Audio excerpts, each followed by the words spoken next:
एक समय की बात है। धौलपुर नाम का एक छोटा सा कस्बा था। उस कस्बे में किंजल नाम की एक लड़की अपनी माँ के साथ रहा करती थी। माँ, मैं काम पर जा रही हूँ, शाम को लौटूंगी। किंजल कस्बे के ही एक ब्यूटी पार्लर में काम किया करती थी। किंजल, तू आज फिर लेट आई? ऐसे काम नहीं चलेगा। माफ करना पारुल दीदी, मैं बस अभी काम पर लग जाती हूँ। किंजल, तेरे हाथ के मसाज से जो सुकून मिलता है वो किसी और से नहीं मिलता। किंजल का काम कस्बे में सभी औरतों को बहुत पसंद था, इसलिए पारुल के ब्यूटी पार्लर में भीड़ लगी रहती। पारुल किंजल को कुछ खास पसंद नहीं करती थी, पर किंजल की वजह से उसकी बहुत अच्छी कमाई होती थी, इसलिए वह किंजल को कुछ नहीं कहती थी। लो माँ, आज मेरी पगार मिल गई है। किंजल, ये पारुल तुझसे कितना काम करवाती है और पगार के नाम पर जरा सी देती है। तुम चिंता मत करो माँ, एक दिन मैं अपना ब्यूटी पार्लर खोलूंगी, तब हमारे पास खूब पैसे होंगे। किंजल, जरा बालों में हीना करके शैम्पू कर दे। लाओ दीदी, मैं खाली हूँ, मैं कर देती हूँ। नहीं, तू रहन दे पारुल, मैं किंजल से ही करवाऊंगी।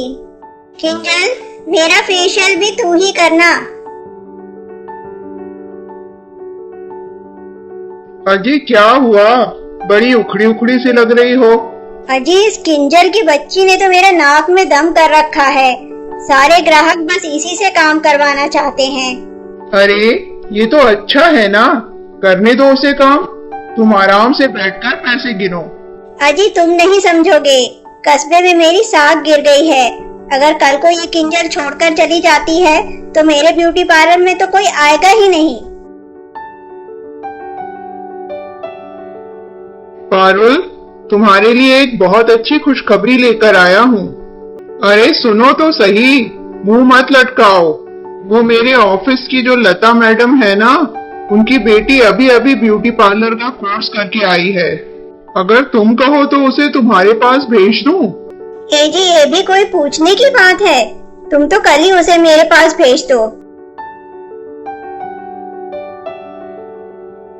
आओ आओ, तुम लता दी की बेटी माही हो ना? हाँ पारुल आंटी, मैं ही माही हूँ और मैं शहर से ब्यूटिशियन का कोर्स करके आई हूँ। किंजल, अब से ये तेरी जगह काम करेगी और तू इसे असिस्ट करना।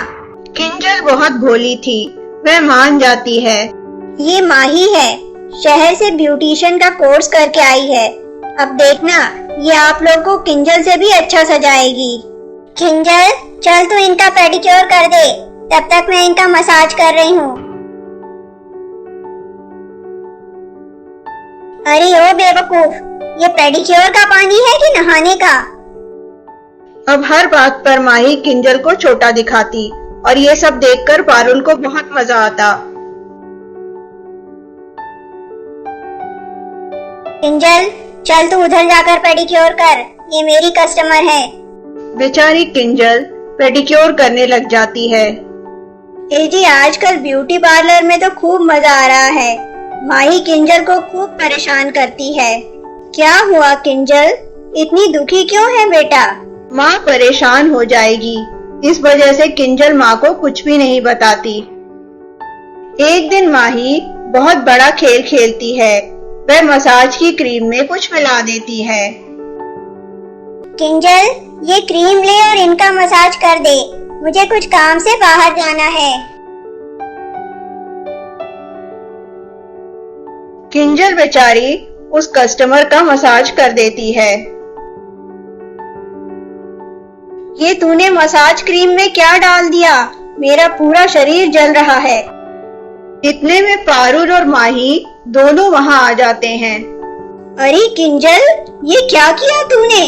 तू तो मेरा ब्यूटी पार्लर बंद करा कर ही रहेगी। लेकिन क्रीम तो मैंने नहीं बनाई। चुप कर बिल्कुल, तूने नहीं बनाई तो क्या मैंने बनाई है? किंजल, अभी निकल जा मेरे पार्लर से और दोबारा मत आना।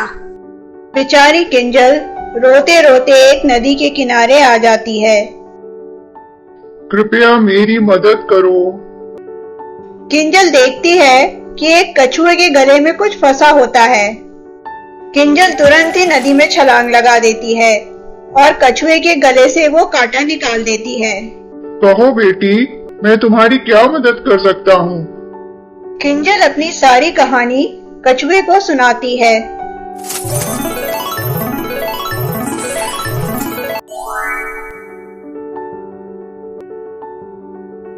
ये ले बेटी, ये है तेरा जादुई ब्यूटी पार्लर जो कि पानी के ऊपर है। इस पार्लर में जो भी चीज तू मांगेगी वो तेरे हाथ में आ जाएगी। अपने काम में तो तू वैसे ही होशियार है। अब देखना, इस अनोखे ब्यूटी पार्लर में तेरे पास जगह जगह से लोग आएंगे। पूरे कस्बे में इस अनोखे ब्यूटी पार्लर की चर्चा आग की तरह फैल जाती है। किंजल की माँ बहुत खुश होती है। कस्बे की सारी औरतें पार्लर देखने के लिए आती हैं। किंजल, तूने ये पानी के ऊपर ब्यूटी पार्लर कैसे बनाया? पारुल दीदी, ये तो कुछ भी नहीं, इसमें सारा काम जादू से होगा। भाई किंजल, अब तो हम सारे तेरे ही ब्यूटी पार्लर में आया करेंगे। क्यों बहनों, क्या बोलती हो? सारी औरतें हाँ में हाँ मिलाती हैं, जिसे देखकर पारुल और माही गुस्सा हो जाती हैं। हमें कुछ करना पड़ेगा माही, नहीं तो हमारा धंधा चौपट हो जाएगा। आप ठीक कहती हो पारुल दीदी, इस किंजल को तो हम आगे बढ़ने नहीं देंगे। दोनों जन ब्यूटी पार्लर तोड़ने की कोशिश करती हैं, लेकिन फिसलकर नदी में गिर जाती हैं। तब किंजल ही उन्हें बचाती है।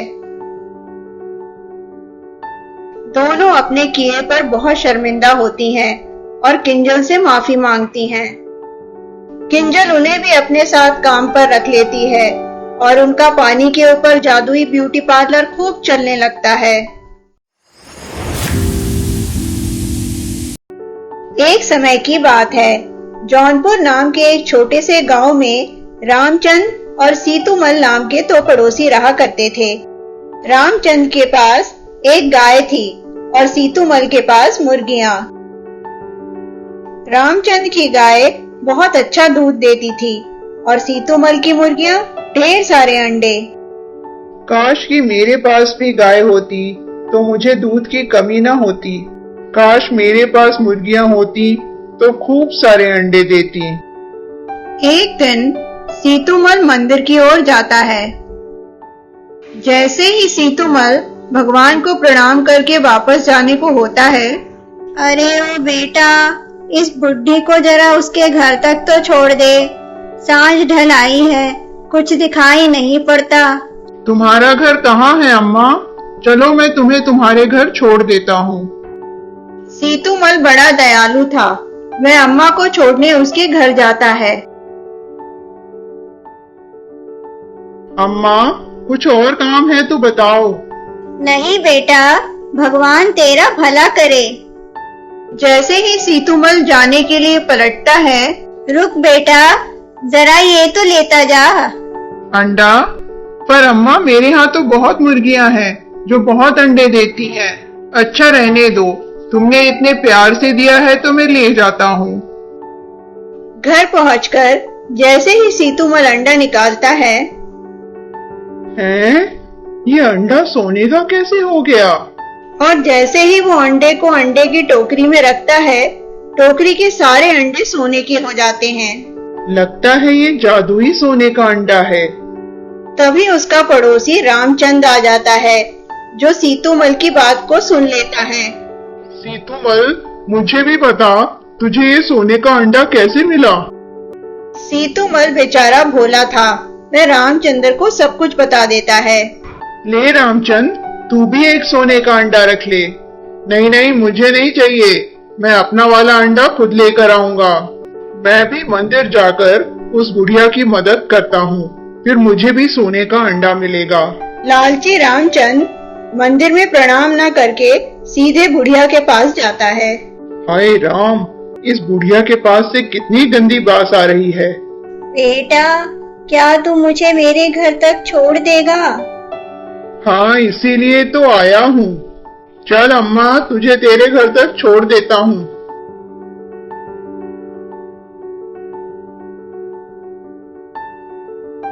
अच्छा अम्मा, चलता हूँ। रुक बेटा, ये तो लेता जा।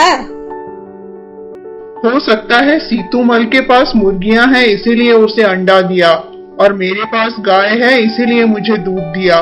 इसका मतलब ये दूध घर जाकर सोने का बन जाएगा और मेरे सारे दूध को सोने का बना देगा।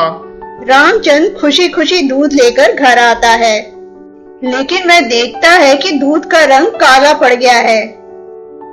डर के मारे रामचंद्र दूध को नीचे फेंक देता है।